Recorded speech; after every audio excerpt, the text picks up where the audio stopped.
Introduction. The people of India have reposed their faith in the government led by Honorable Prime Minister Shri Narendra Modi and re-elected it for a historic third term under his leadership.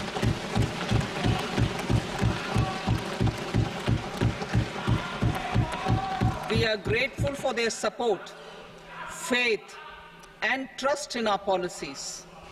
We are determined to ensure that all Indians, regardless of religion, caste, gender, and age, make substantial progress in realizing their life goals and aspirations.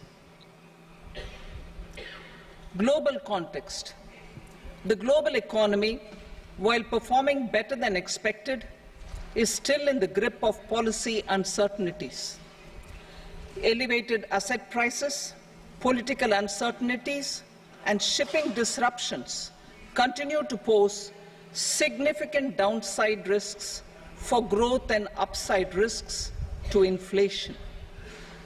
In this context, India's economic growth continues to be the shining exception and will remain so in the years ahead.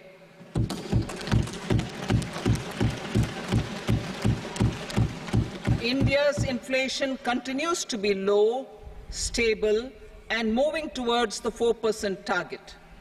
Core inflation, that is non-food and non-fuel, currently is 3.1%. Steps are being taken to ensure supplies of perishable goods reach markets adequately. Interim budget. As mentioned in the interim budget, we need to focus on 4 major castes, namely the Garib, Mahilaye, Yuva, and Annadata, the poor, women, youth, and the farmer. For Annadata, we announced higher minimum support prices a month ago for all major crops, delivering on the promise of at least a 50% margin over costs. Pradhan Mantri Garib Kalyan Anna Yojana was extended for 5 years, benefiting more than 80 crore people. Administrative actions for approval and implementation of various schemes announced in the interim budget are well underway. The required allocations have been made. Budget theme. Turning attention to the full year and beyond in this budget, we particularly focus on employment, skilling, MSMEs, and the middle class.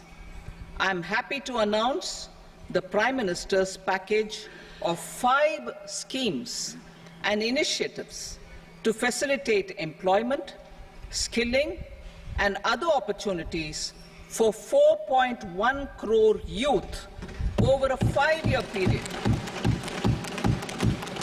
with a central outlay of 2 lakh crore rupees. I will speak about them shortly, while more details may be seen in the annexure. This year, I've made a provision of 1.48 lakh rupees, 1.48 lakh crore rupees for education, employment, and skilling. Budget priorities. The people have given a unique opportunity to our government to take the country on the path of strong development and an all-round prosperity. In the interim budget, we promise to present a detailed roadmap for our pursuit of Vikasit Bharat. In line with the strategy set out in the interim budget, this budget envisages sustained efforts on the following 9 priorities for generating ample opportunities for all. Number 1, productivity and resilience in agriculture. Number 2, employment and skilling. Number 3, inclusive human resource development and social justice. 4, manufacturing and services. 5, urban development. 6, energy security. 7, infrastructure. 8, innovation, research and development. And 9, next generation reforms. Subsequent budgets will build on these and add more priorities and actions. A more detailed formulation will be carried out as part of the economic policy framework about which I will speak later in this speech. This budget details some of the specific actions to be initiated in the current year towards fulfillment of these priorities, with potential for transformative changes. The budget also covers some of the previously made announcements with intent to strengthen them and step up their implementation for expediting our journey towards the goal of Viksit Bharat. Priority 1, productivity and resilience in agriculture. Transforming agricultural research. Our government will undertake a comprehensive review of the agricultural research setup to bring the focus on raising productivity and developing climate-resilient varieties. Funding will be provided in challenge mode, including to the private sector.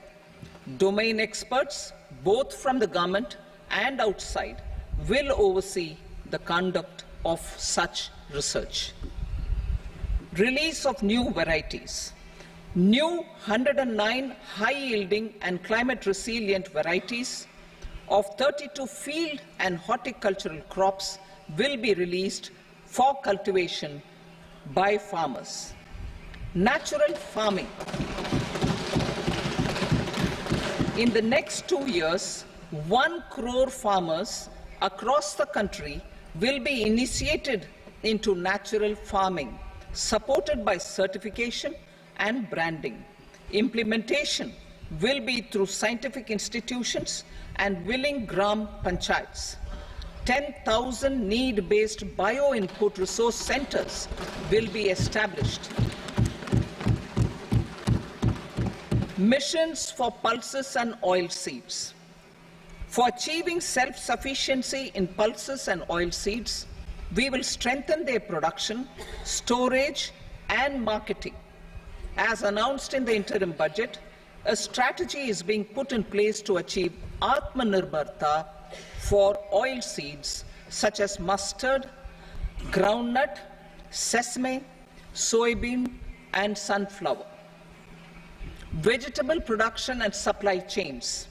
Large-scale clusters for vegetable production will be developed closer to major consumption centers. We will promote farmer-producer organizations, cooperatives, and startups for vegetable supply chains, including for collection and storage and marketing. Digital public infrastructure for agriculture. Buoyed by the success of the pilot project, our government, in partnership with the states, will facilitate the implementation of the digital public infrastructure in agriculture for coverage of farmers and their lands in 3 years.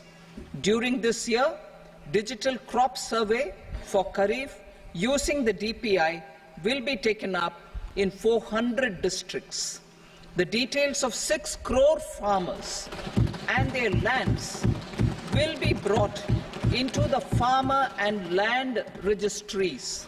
Further, the issuance of Jan Samarth-based Kisan credit cards will be enabled in 5 states. Shrimp production and export. Financial support for setting up a network of nucleus breeding centers for shrimp brood stocks will be provided.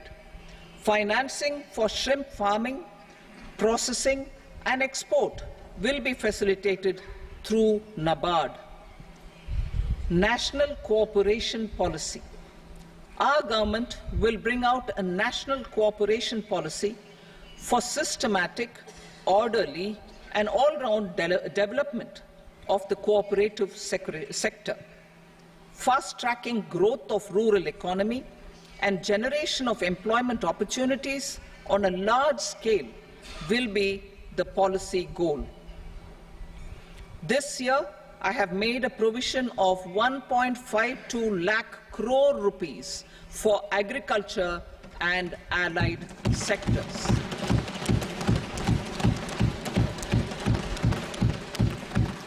Priority 2, employment and skilling. Employment-linked incentive. Our government will implement following 3 schemes for employment-linked incentive as part of the Prime Minister's package. These will be based on enrollment in the EPFO and focus on recognition of first-time employees and support to employees and employers. Scheme A, first-timers. This scheme will provide 1 month wage to all persons newly entering the workforce in all formal sectors.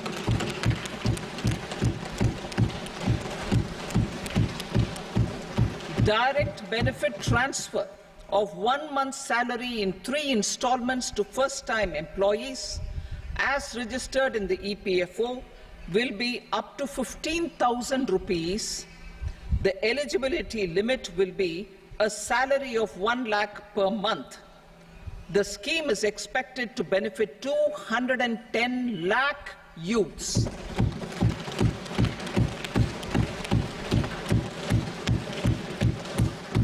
Scheme B, job creation in manufacturing.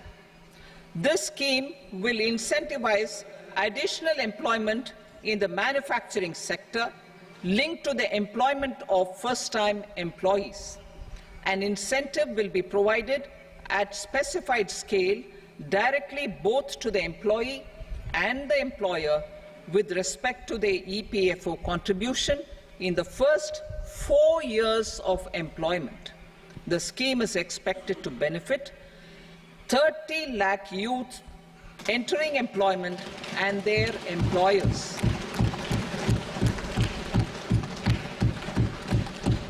Scheme C, support to employers. This employer-focused scheme will cover additional employment in all sectors. All additional employment within a salary of 1 lakh rupee per month will be counted. The government will reimburse to employers up to 3,000 rupees per month for 2 years towards the EPFO contribution for each additional employee. The scheme is expected to incentivize additional employment of 50 lakh persons.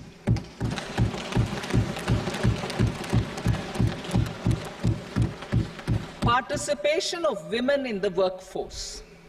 We will facilitate higher participation of women in the workforce through setting up of working women hostels in collaboration with industry and establishing creches. In addition, the partnership will seek to organize women-specific skilling programs and promotion of market access for women SHG enterprises. Skilling program. I'm happy to announce a new centrally sponsored scheme as the 4th scheme under the Prime Minister's package for skilling in collaboration with state governments and industry. 20 lakh youth will be skilled over a 5-year period.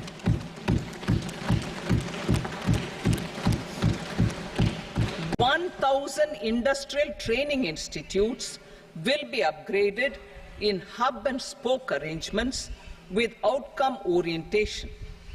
Course content and design will be aligned to the skill needs of industry, and new courses will be introduced for emerging needs. Skilling loans. The model skill loan scheme will be revised to facilitate loans up to 7.5 lakh rupees with a guarantee from a government-promoted fund. This measure is expected to help 25,000 students every year.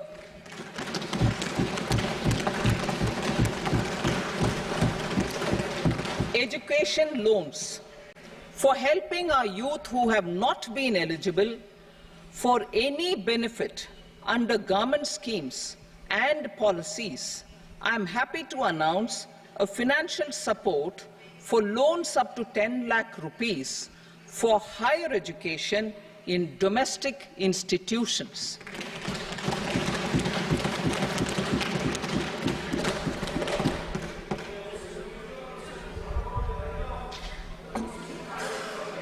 E-vouchers for this purpose.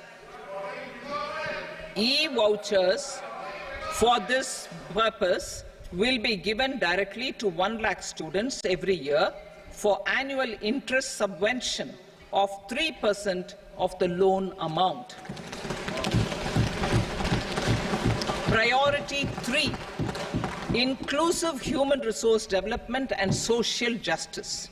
Saturation approach.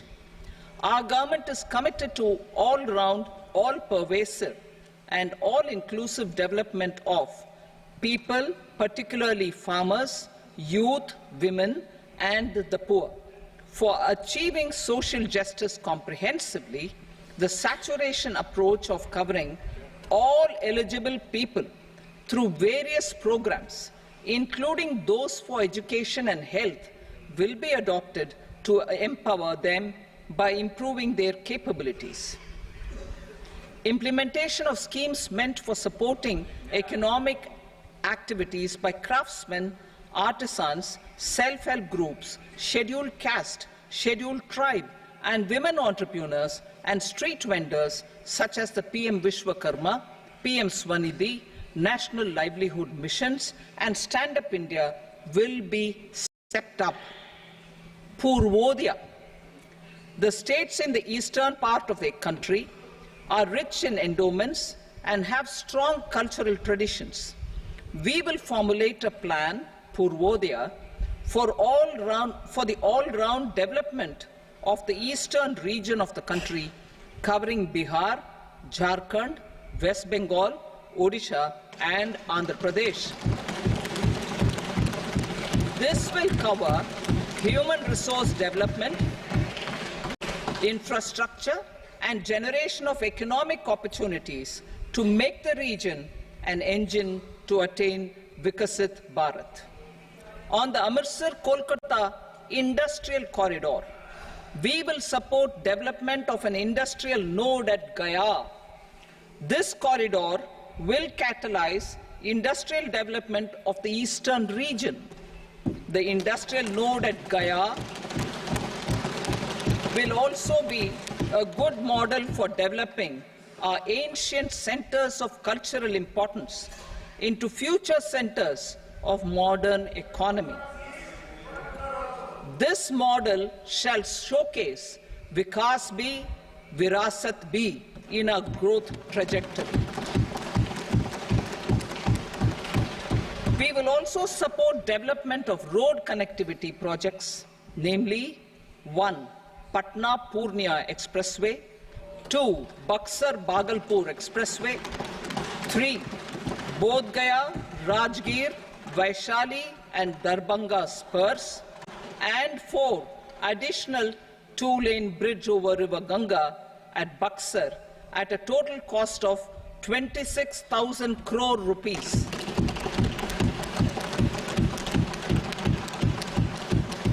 Power projects, including setting up of a new 2,400 megawatt power plant at Pir Painti, will be taken up at a cost of 21,400 crore rupees.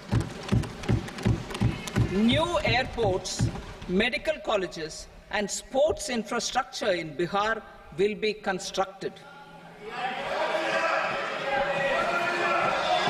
An additional allocation to support capital investments will be provided. The requests of Bihar government for external assistance from multilateral development banks will be expedited.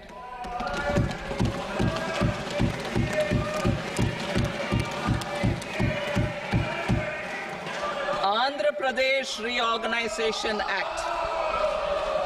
Our government has made concerted efforts to fulfill the commitments in Andhra Pradesh Reorganization Act.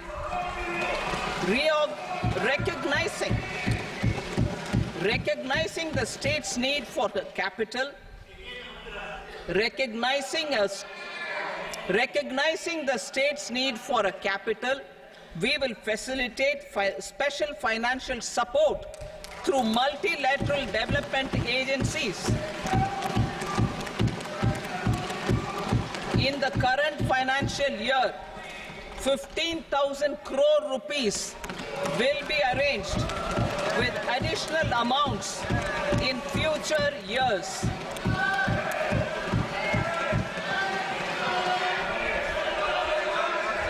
Our government is fully committed to financing and early completion of the Polavaram irrigation project, which is the lifeline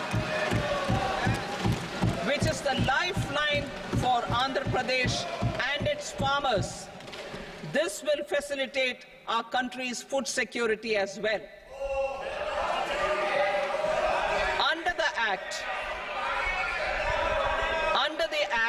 Andhra Pradesh Reorganization Act, for promoting industrial development, funds will be provided for essential infrastructure such as water, power, railways and roads.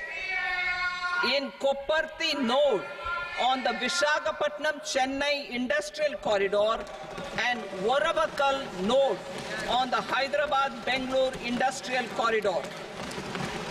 An additional allocation will be provided this year towards capital investment for economic growth. Grants for backward regions of Rayalaseema, Prakasham, North Coastal Andhra, as stated in the Act, will be provided. PM Awas Yojana.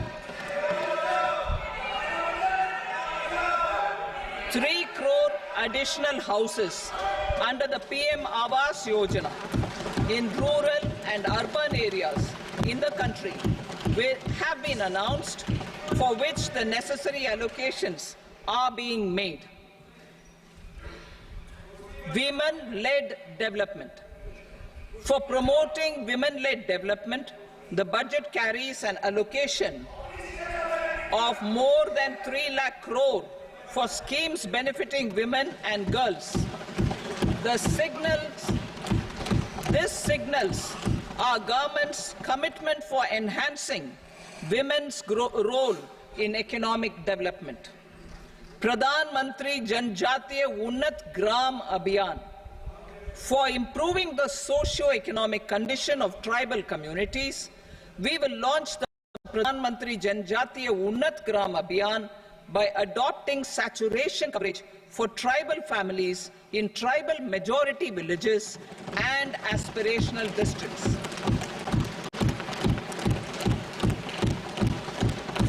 This will cover 63,000 villages, benefiting 5 crore tribal people. Bank branches in northeastern region.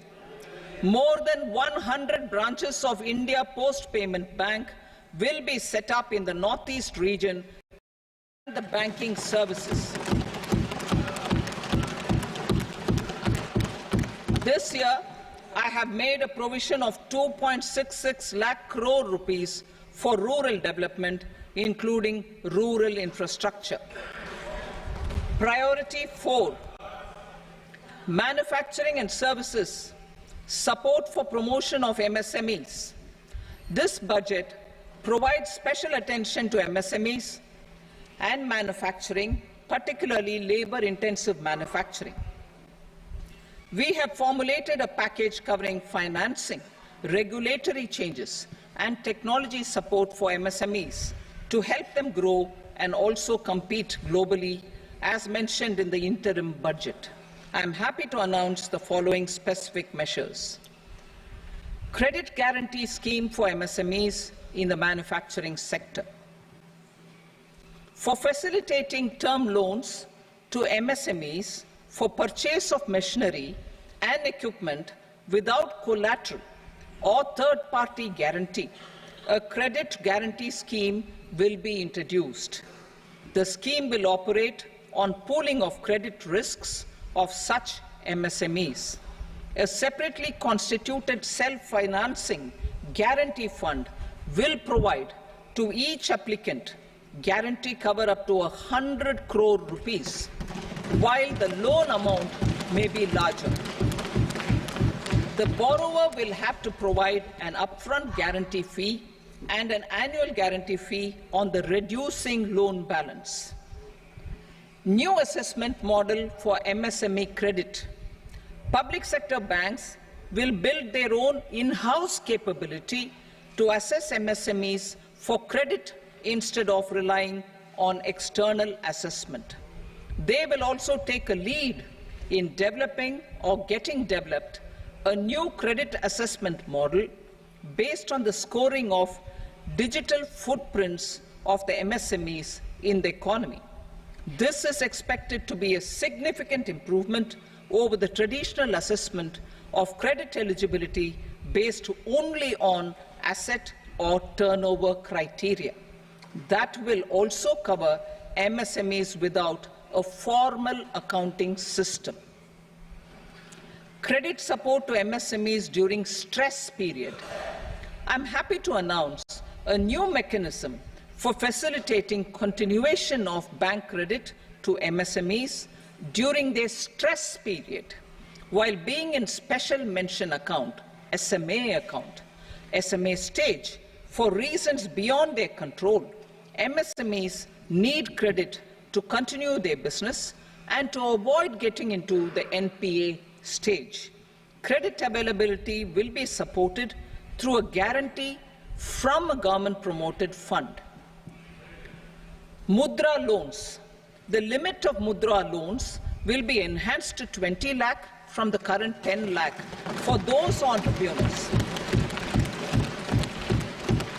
who have availed and successfully repaid previous loans under the Tarun category.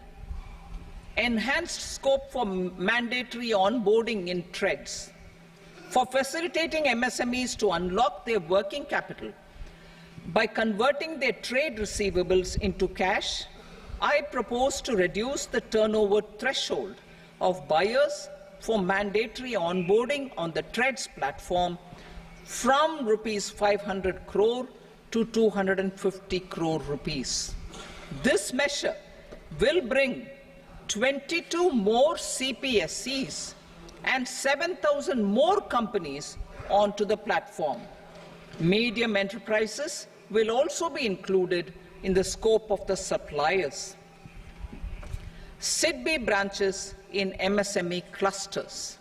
SIDBI will open new branches to expand its reach to serve all major MSME clusters within 3 years and provide direct credit to them.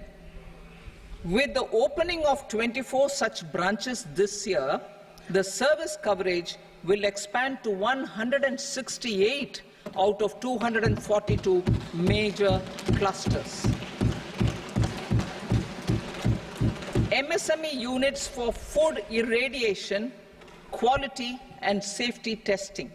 Financial support for setting up of 50 multi-product food irradiation units in the MSME sector will be provided. Setting up of 100 food quality and safety testing labs with NABL accreditation will be facilitated. E-commerce export hubs. To enable MSMEs and traditional artisans to sell their products in international markets, e-commerce export hubs will be set up in public-private partnership mode. These hubs, under a seamless regulatory and logistic framework, will facilitate trade and export-related services under one roof.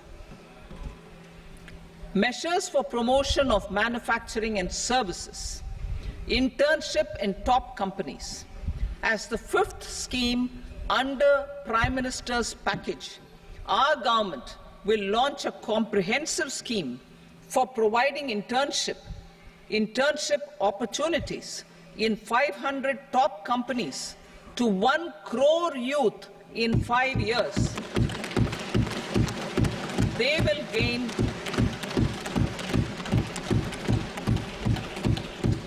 will gain exposure for 12 months to real-life business environment, varied professions, and employment opportunities. An internship allowance of 5,000 per month, 5,000 rupees per month, along with a one-time assistance of 6,000 rupees will be provided. Companies will be expected to bear the training cost and 10% of their internship cost from their CSR funds. Industrial parks. Our government will facilitate development of investment-ready, plug-and-play industrial parks with complete infrastructure in or near 100 cities in partnership with the states and private sector by better using town planning schemes.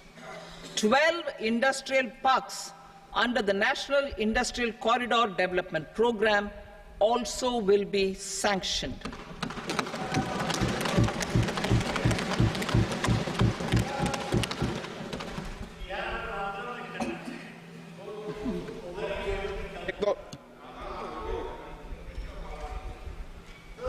Veji paper, no. Please, pet here.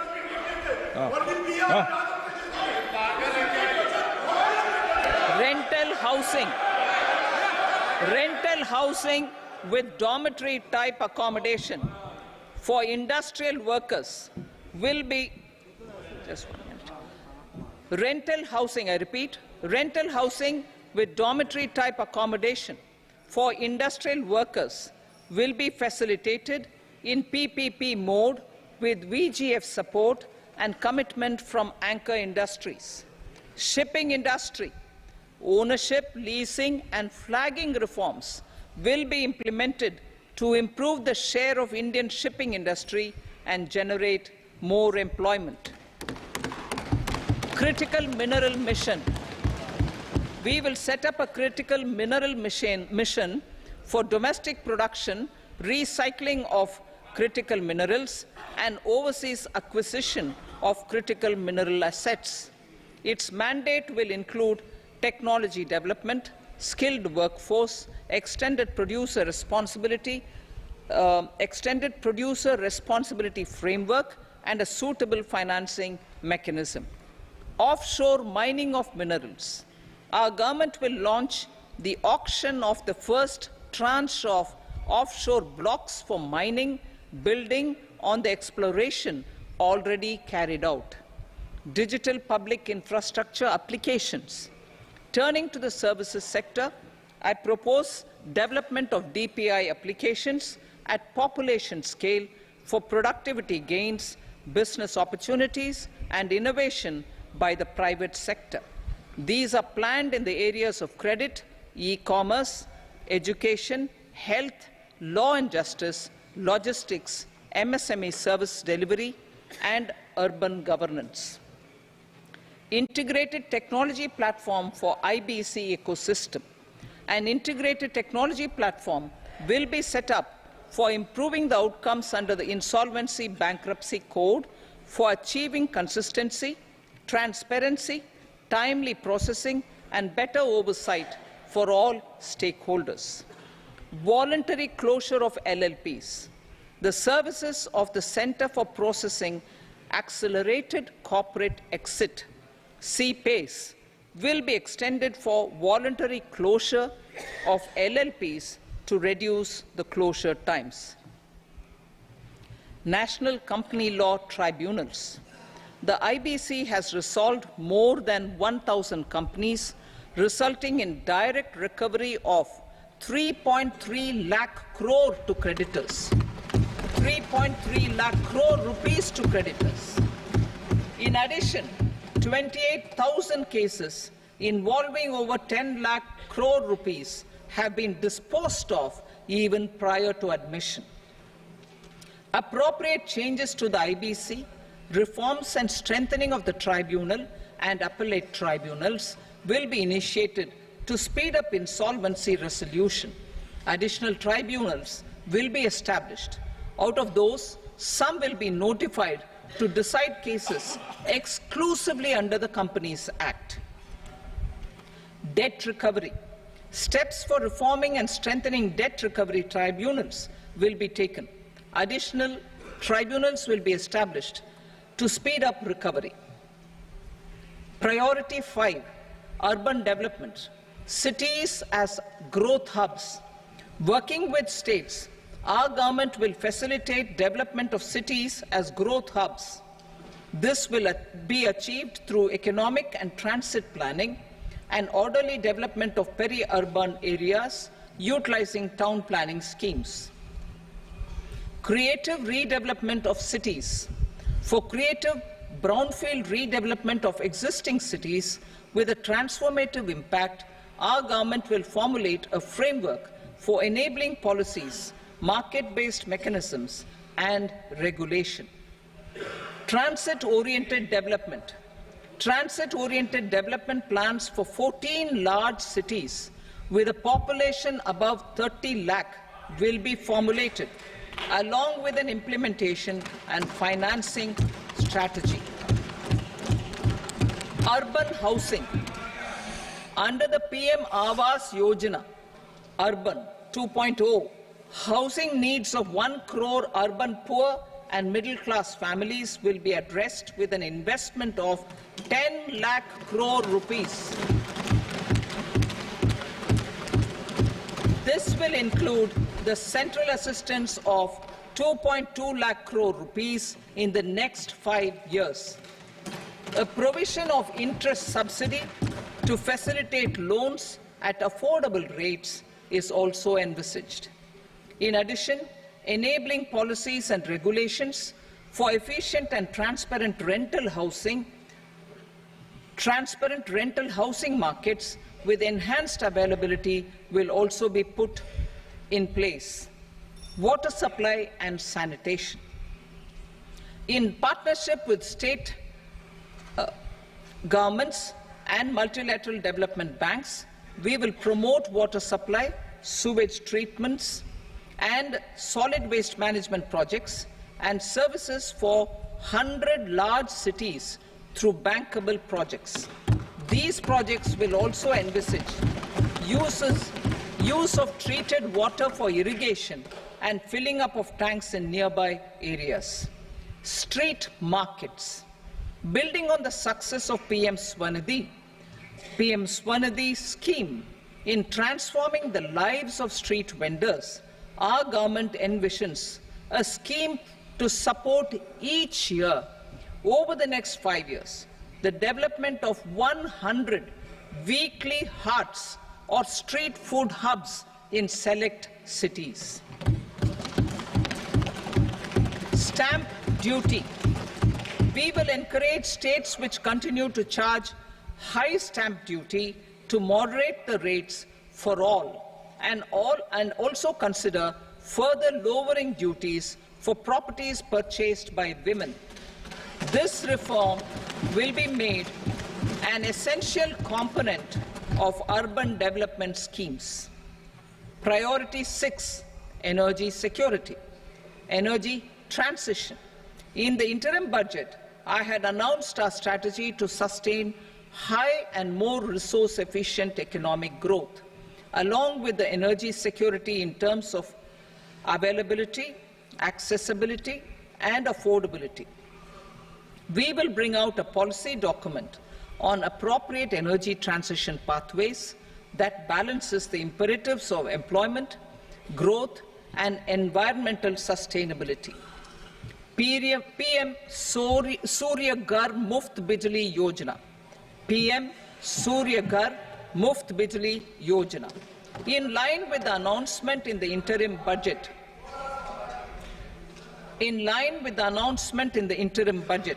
PM Surya Ghar Muft Bijli Yojana has been launched to install rooftop solar plants to enable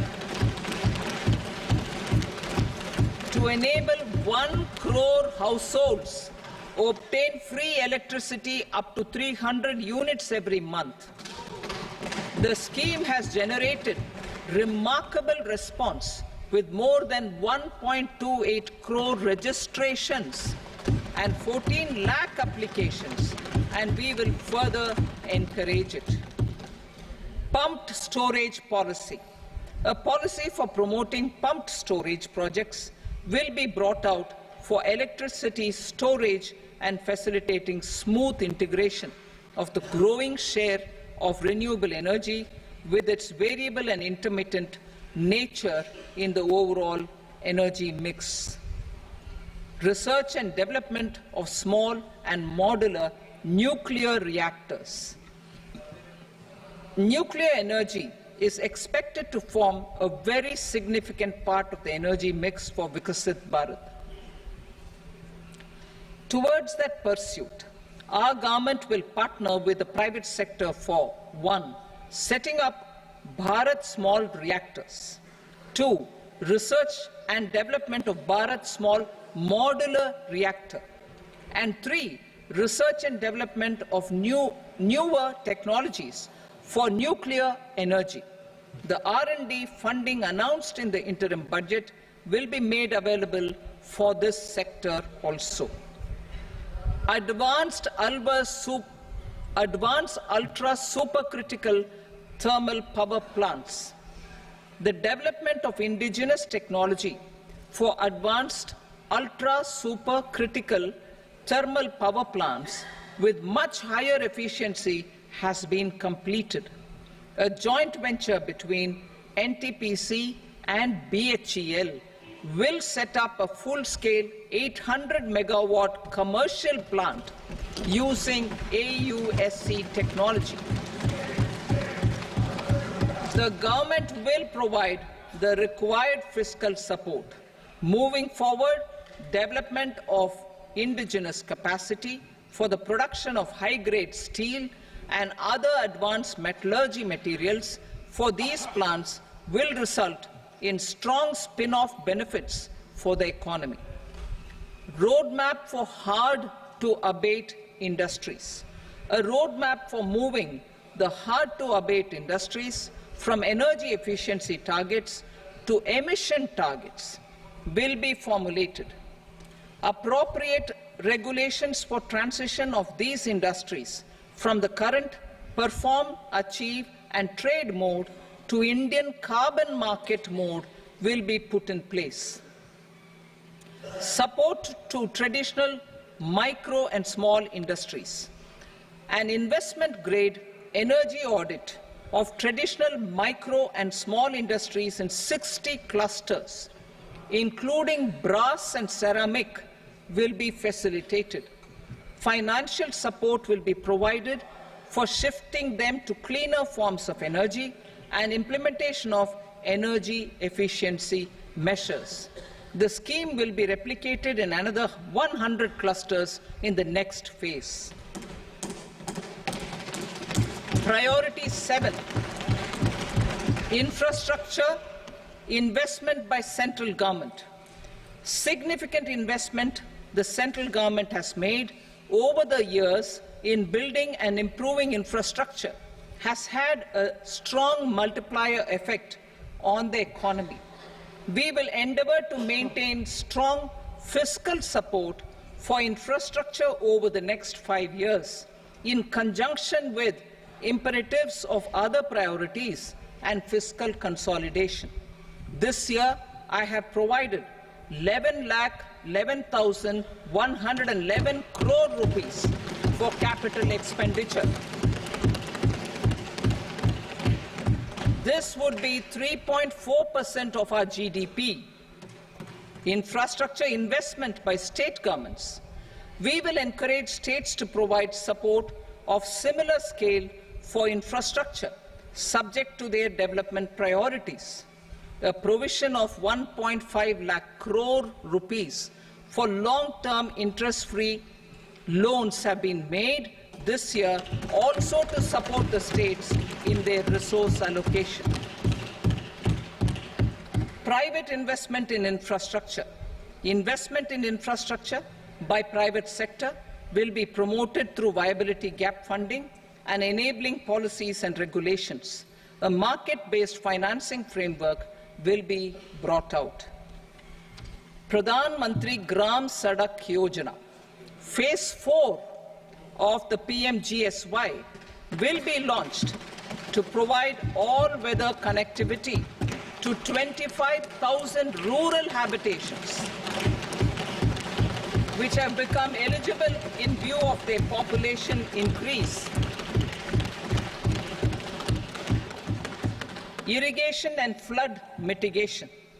Bihar has frequently suffered from floods, many of them originating outside the country. Plans to build flood control structures in Nepal are yet to progress.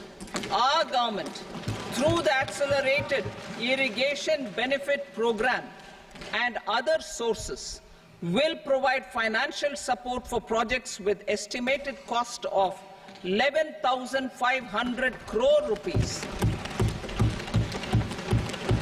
such as the Kosi-Michi intra-state link and 20 other ongoing and new schemes, including barrages, river pollution abatement and irrigation projects. In addition, survey and investigation of Kosi-related flood mitigation and irrigation projects will be undertaken.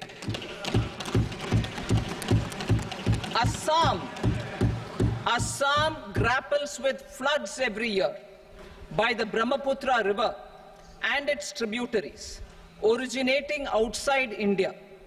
We will provide assistance to Assam for flood management and related projects.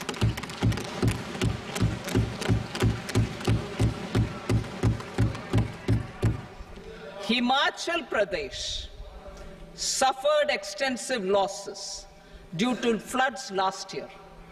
Our government will provide assistance to the state for reconstruction and rehabilitation through multilateral development assistance.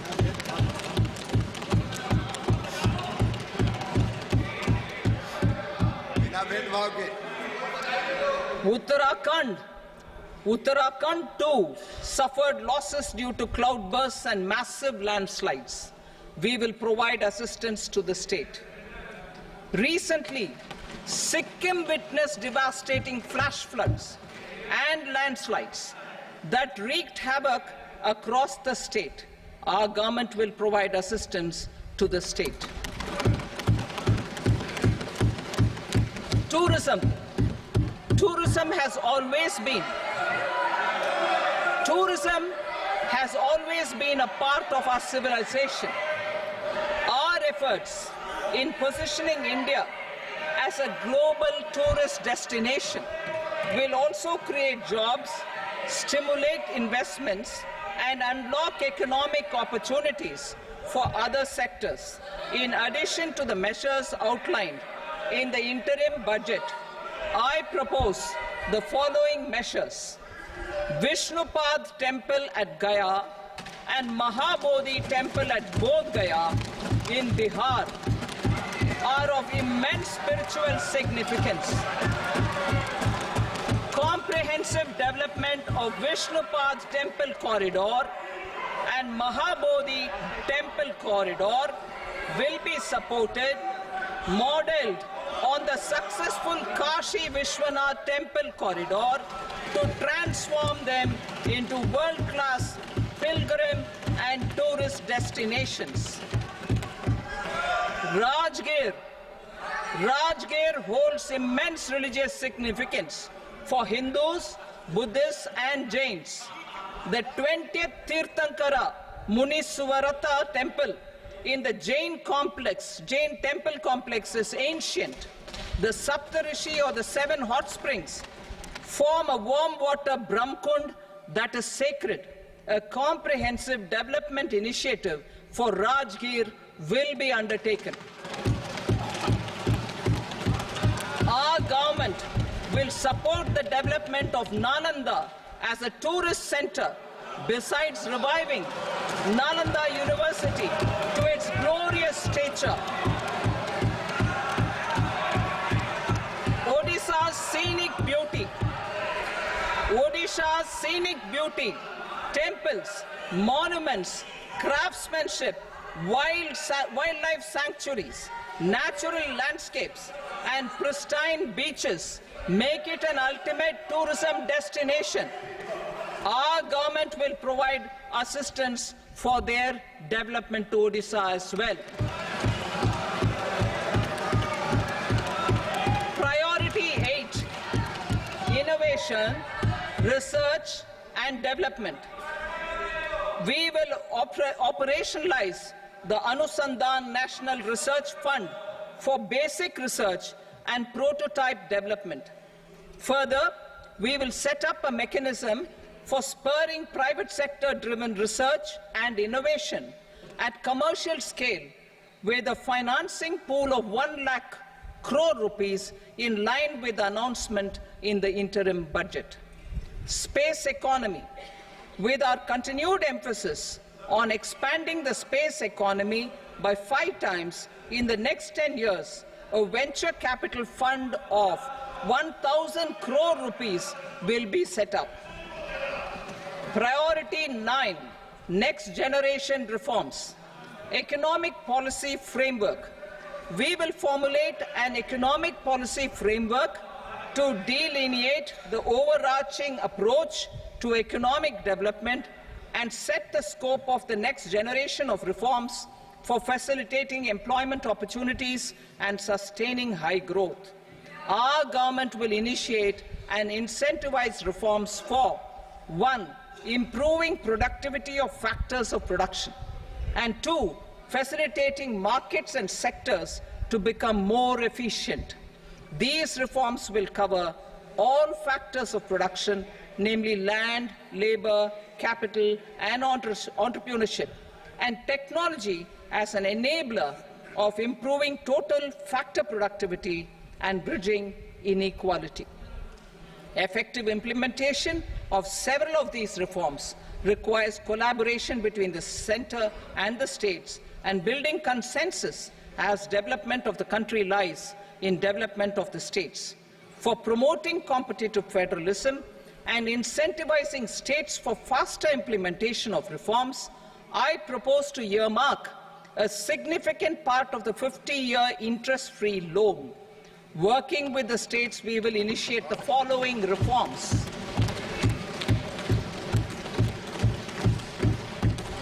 Land-related reforms and actions, both in the rural and urban areas, will cover land administration, will cover 1. Land administration, planning and management, and 2. Urban planning usage and building bylaws. These will be incentivized for completion within the next 3 years through appropriate fiscal support. Rural land-related actions. Rural land-related actions will include 1. Assignment of unique land parcel identification number, UL PIN, or Bhu Aadhaar for all lands. 2. Digitization of cadastral maps. 3. Survey of subdivisions, survey of map subdivisions as per current ownership. 4. Establishment of land registry. And 5. Linking to the farmers registry. These actions will also facilitate credit flow and other agricultural services. Urban land-related actions. Land records in urban areas will be digitized with GIS mapping. An IT-based system for property record administration, updating, and tax administration will be established. These will also facilitate improving the financial position of urban local bodies. Labor-related reforms. Services to labor. Our government will facilitate the provision of a wide array of services to labor, including those for employment and skilling.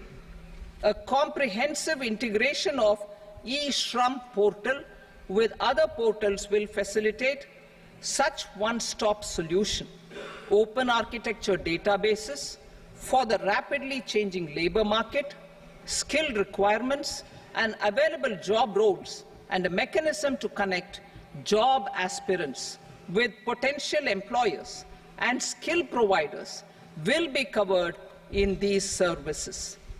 Shram Suvidha and Samadhan portal. Shram Suvidha and Samadhan portal will be revamped to enhance ease of compliance for industry and trade.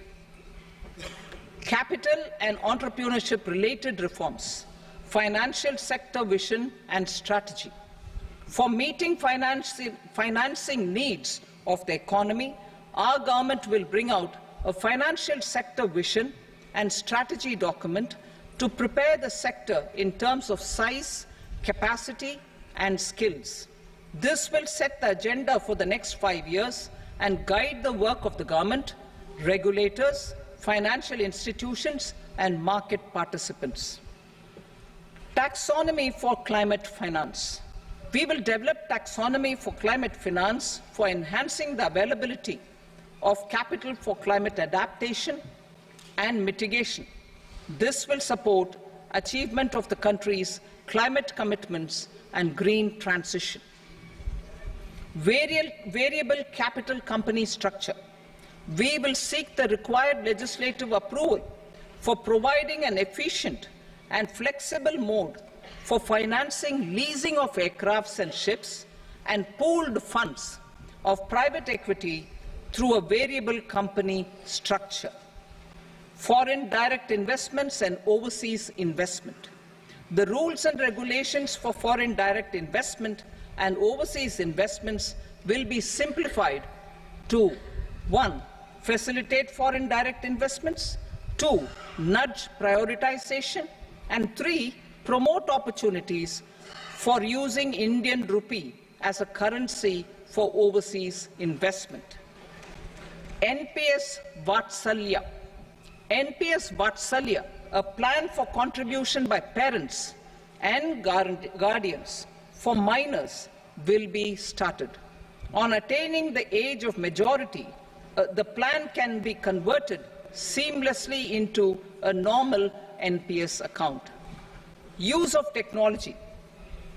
We have successfully used technology for improving productivity and bridging inequality in our economy during the past 10 years. Public investment in digital infrastructure and innovations by the private sector have helped in improving access of all citizens, particularly the common people, to market resources, education, health and services. We will step up adoption of technology towards digitalization of the economy. Ease of doing business. For enhancing ease of doing business, we are already working on the Jan Vishwas Bill 2.0. Further, states will be incentivized for implementation of the business reforms, action plans and digitalization. Data and statistics. For improving data governance, collection, processing and management of data and statistics, different sectoral databases, including those established under the Digital India Mission, will be utilized with active use of technology tools. New pension scheme. The committee to review the NPS has made considerable progress in its work. I am happy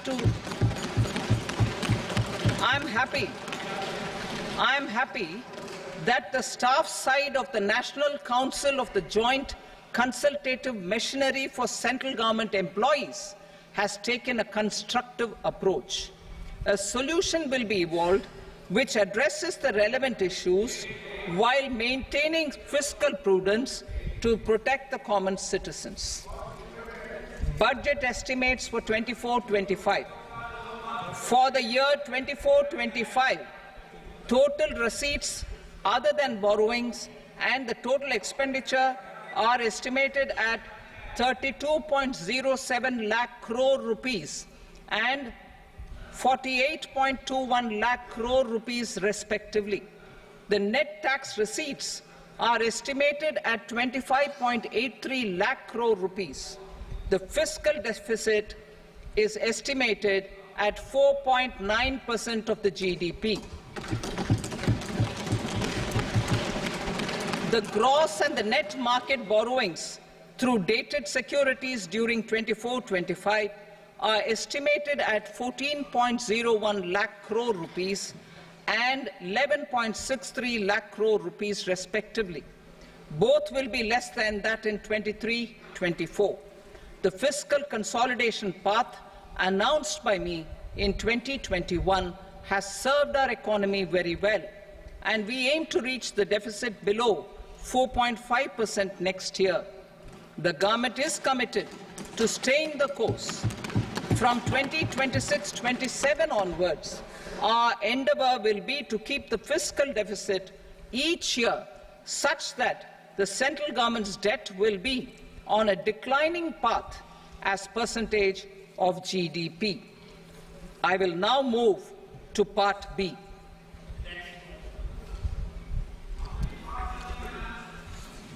Indirect taxes. Sir, I start with GST.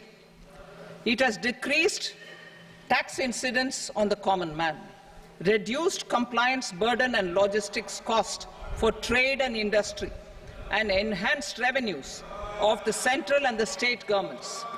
It is a success of vast proportions. To multiply the benefits of GST, we will strive to further simplify and rationalize the tax structure and endeavour to expand it to the remaining sectors. My proposals for customs duties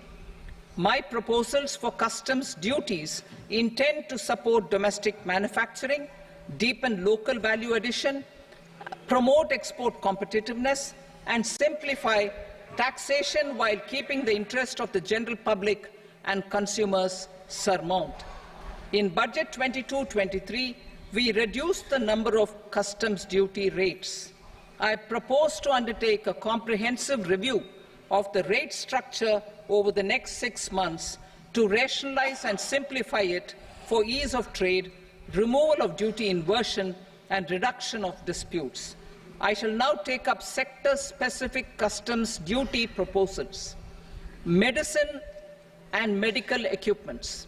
To provide relief to cancer patients, I propose to fully exempt 3 more medicines from customs duties.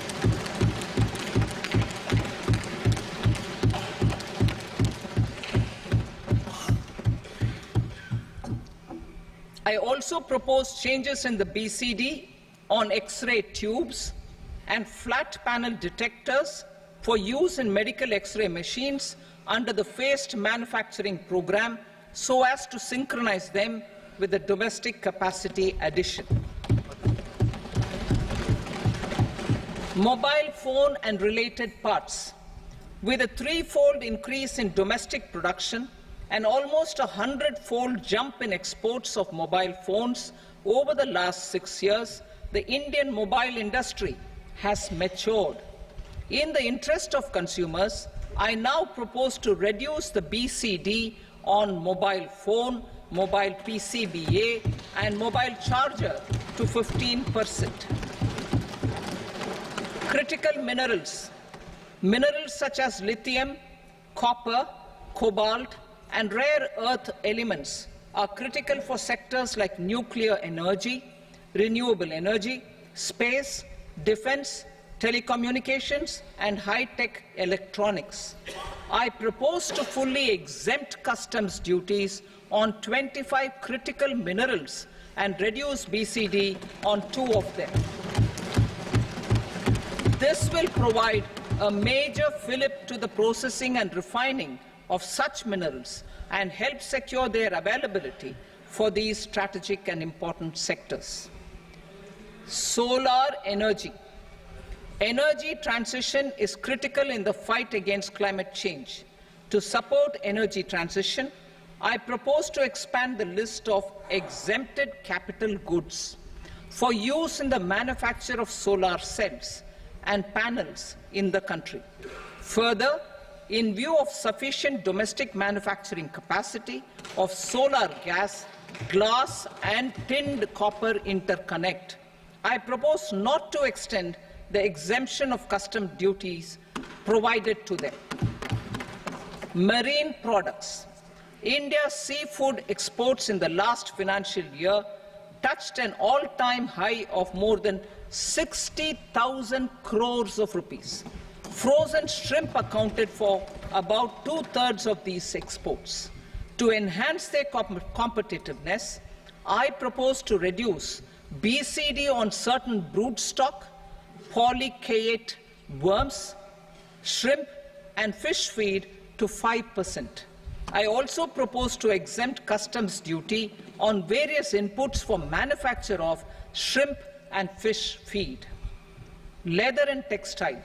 Similarly, to enhance the competitiveness of exports in the leather and textile sectors, I propose to reduce BCD on real down-filling material from duck or goose. I am also making additions to the list of exempted goods for manufacture of leather and textile garments, footwear and other leather articles for export. To rectify inversion in duty, I propose to reduce BCD subject to conditions on methylene diphenyl diisocyanate MDI for manufacture of spandex yarn from 7.5 to 5%. Furthermore, the export duty structure on raw hides, skin and leather is proposed to be simplified and rationalized. Precious metals. To enhance domestic value addition in gold and precious metal jewelry in the country, I propose to reduce customs duties on gold and silver to 6% and that of platinum to 6.4%. Other metals. Steel and copper are important raw materials. To reduce their cost of production, I propose to remove the BCD on ferronickel and blister copper. I am also continuing with nil BCD on ferrous scrap and nickel cathode and concessional BCD of 2.5% on copper scrap. Electronics. To increase value addition in the domestic electronics industry, I propose to remove the BCD subject to conditions on oxygen-free copper for manufacture of resistors. I also propose to exempt certain parts for manufacture of connectors. Chemicals and petrochemicals. To support existing and new capacities in the pipeline, I propose to increase the BCD on ammonium nitrate from 7.5% to 10%. Plastics. PVC flex banners are non-biodegradable and hazardous for environment and health. To curb their imports, I propose to raise the BCD on them from 10 to 25%. Telecommunication equipment. To incentivize domestic manufacturing, I propose to increase the BCD from 10 to 15% on PCBA of specified telecom equipment. Trade facilitation. To promote domestic aviation and boat and ship MRO, I propose to extend the period for export of goods imported for repairs from 6 months to 1 year. I'll read that again. To promote domestic aviation and boat and ship maintenance, repair and operations, I propose to extend the period for export of goods imported for repairs from 6 months to 1 year. In the same vein, I propose to extend the time limit for re-import of goods for repairs under warranty from 3 to 5 years. I now move to direct taxes. We will continue our efforts to simplify taxes, improve taxpayer services, provide tax certainty, and reduce litigation while enhancing revenues for funding the development and welfare schemes of the government. It has been our endeavour To simplify taxation, we have taken a number of measures in the last few years, including introduction of simplified tax regimes without exemptions and deductions for corporate tax and for personal income tax. This has been appreciated by taxpayers. 58% of corporate tax came from the simplified tax regime in the financial year 22-23. Similarly, as per data available till now, for the last fiscal, more than 2/3 have availed the new personal income tax regime. Comprehensive review of the Income Tax Act. I am now announcing a comprehensive review of the Income Tax Act 1961. The purpose is to make the Act concise, lucid, easy to read and understand. This will reduce disputes and litigation, thereby providing tax certainty to the taxpayers. I will also bring down the demand embroiled in litigation. It is proposed to be completed in 6 months. A beginning is being made in the Finance Bill by simplifying the tax regime for charities, tedious rate structures, provisions of reassessment and such provisions, and capital gains taxation. Simplification for charities and tedious. Two tax exemption regimes. The two tax exemption regimes for charities are proposed to be merged into one.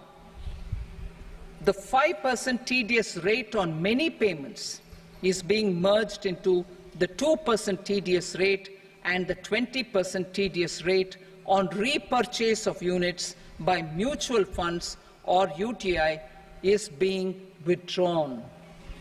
Tedious rate on e-commerce operators is proposed to be reduced from 1 to 0.1%. Moreover, credit of TCS is proposed to be given in the TDS to be deducted on salary.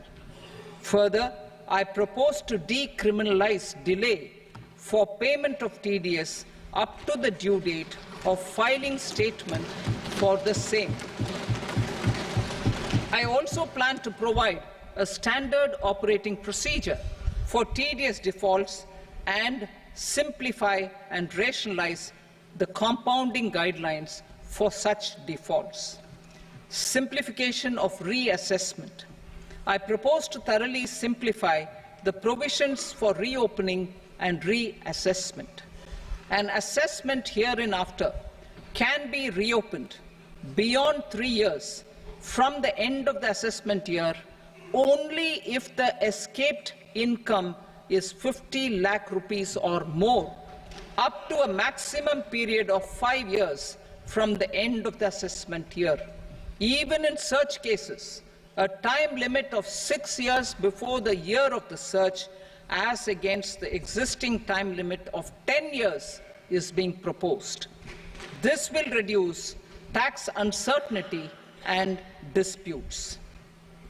Simplification and rationalization of capital gains. Capital gains taxation is also proposed to be hugely simplified. Short-term gains on certain financial assets shall henceforth attract a tax rate of 20%, while that on all other financial assets and all non-financial assets shall continue to attract the applicable tax rate. Long-term gains on all financial and non-financial assets, on the other hand, will attract a tax rate of 12.5%. For the benefit of the lower and the middle income classes, I propose to increase the limit of exemption of capital gains on certain financial assets to 1.25 lakh rupees per year. Listed financial assets held for more than a year will be classified as long-term, while unlisted financial assets and all non-financial assets will have to be held for at least 2 years to be classified as long-term. Unlisted bonds and debentures, debt mutual funds, and market-linked debentures, irrespective of holding period, however, will attract tax on capital gains at applicable rates. Taxpayer services. All the major taxpayer services under GST and most services under customs and income tax have been digitalized. All remaining services of customs and income tax, including rectification and order-giving effect to appellate orders, shall be digitalized and made paperless over the next 2 years. Litigation and appeals. While our concerted efforts to reduce pendency of appeals at various appellate fora are beginning to show good results, it will continue to engage our highest attention. To dispose of the backlog of first appeals, I plan to deploy more officers to hear and decide such appeals, especially those with large tax effect. For resolution of certain income tax disputes pending in appeal, I am also proposing Vivad Se Vishwas Scheme 2024. Further, I propose to increase monetary limits for filing appeals related to direct taxes, excise and service tax in the tax tribunals, high courts and Supreme Court to 60 lakh rupees, 2 crore rupees and 5 crore respectively. With a view to reduce litigation and provide certainty in international taxation, we will expand the scope of safe harbor rules and make them more attractive. We will also streamline the transfer pricing assessment procedure. Employment and investment. I have a few proposals to promote investment and foster employment. First of all, to bolster the Indian startup ecosystem, boost the entrepreneurial spirit, and to support innovation, I propose to abolish the so-called angel tax for all classes of investors. Second, there is tremendous potential for cruise tourism in India. To give a fillip to this employment-generating industry, I am proposing a simpler tax regime for foreign shipping companies operating domestic cruises in the country. Third, India is a world leader in the diamond cutting and polishing industry, which employs a large number of skilled workers. To further promote the development of this sector, we would provide for safe harbor rates for foreign mining companies selling raw diamonds in the country. Fourth, to attract foreign capital for our development needs, I propose to reduce the corporate tax rate on foreign companies from 40 to 35%. Deepening the tax base. I have a couple of proposals for deepening the tax base. First, security transaction tax on futures and options of securities is proposed to be increased to 0.02% and 0.1% respectively. Second, for reasons of equity, I propose to tax income received on buyback of shares in the hands of recipients. Other proposals: to improve social security benefits, deduction of expenditure by employers towards NPS is proposed to be increased from 10 to 14% of the employee's salary.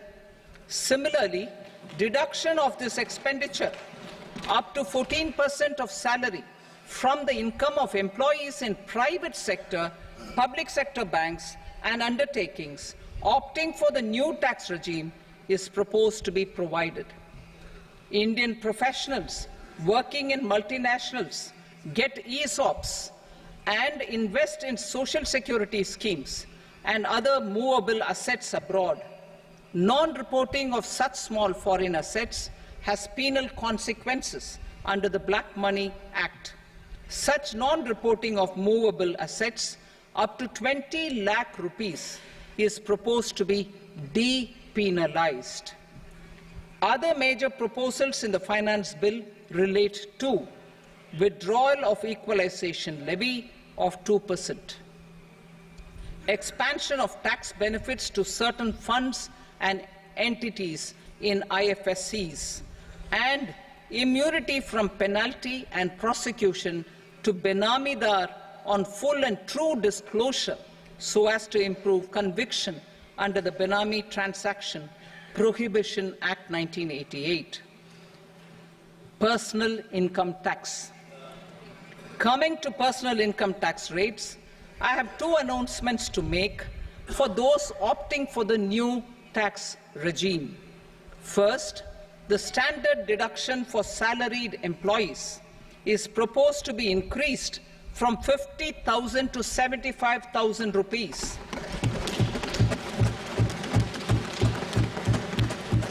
Similarly, deduction on family pension for pensioners is proposed to be enhanced from 15,000 to 25,000 rupees. This will provide relief to about 4 crore salaried individuals and pensioners.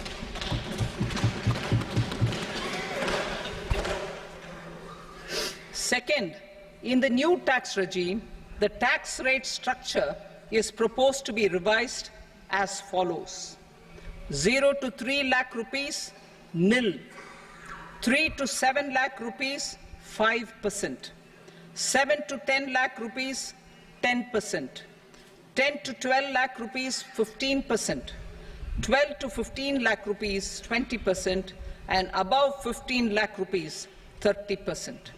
As a result of these changes, a salaried employee in the new tax regime stands to save up to 17,500 rupees in income tax.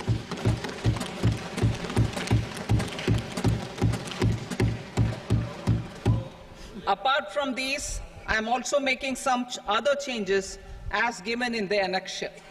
As a result of these proposals, revenue of about 37,000 crore, that is 29,000 crore in direct taxes and 8,000 crore in indirect taxes, will be foregone, while revenue of about 30,000 crore rupees will be additionally mobilized. Thus, the total revenue foregone is about 7,000 crores annually. Mr. Speaker, sir, with this, I commend the budget to this august House. Jai Hind.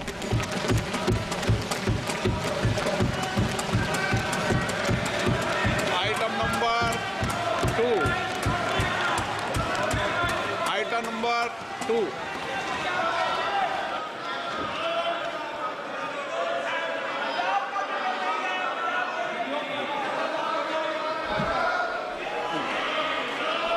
Sir, with your permission, I rise to lay on the table the following statements under Section 3 of the Fiscal Responsibility and Budget Management, FRBM Act 2003, Medium-Term Fiscal Policy cum Fiscal Policy Strategy Statement and Macroeconomic Framework Statement.